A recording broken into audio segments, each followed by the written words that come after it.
Et c'est une véritable mise en garde que lancent ce matin les autorités sanitaires françaises. Oui, parce que les centres anti-poison sont débordés d'appels de familles qui ont trop désinfecté leur maison par peur du virus, quand ce ne sont pas les enfants qui profitent du télétravail de leurs parents pour tester malencontreusement certains produits ménagers, Virginie Salmen. Des gens qui ont peur du coronavirus à tel point qu'ils passent tout à l'eau de Javel, au point de s'intoxiquer parfois gravement.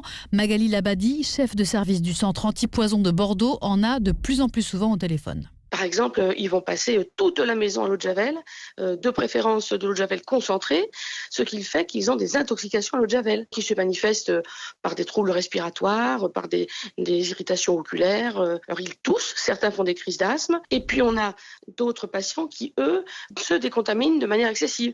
C'est-à-dire qu'ils vont s'enduire le corps avec, par exemple, du gel hydroalcoolique, par exemple de l'alcool à 70 degrés, par exemple de l'alcool à brûler. Ils se badigeonnent les mains, le thorax, le ventre, les jambes. Vraiment, ils s'enduisent le corps au sens vrai du terme avec des produits pour lesquels ce n'est pas recommandé, bien sûr. Pour des intoxications à l'eau de Javel, certains patients doivent être hospitalisés. Il y a aussi des appels pour des enfants que leurs parents, on le comprend bien, ont moins le temps de surveiller avec le télétravail.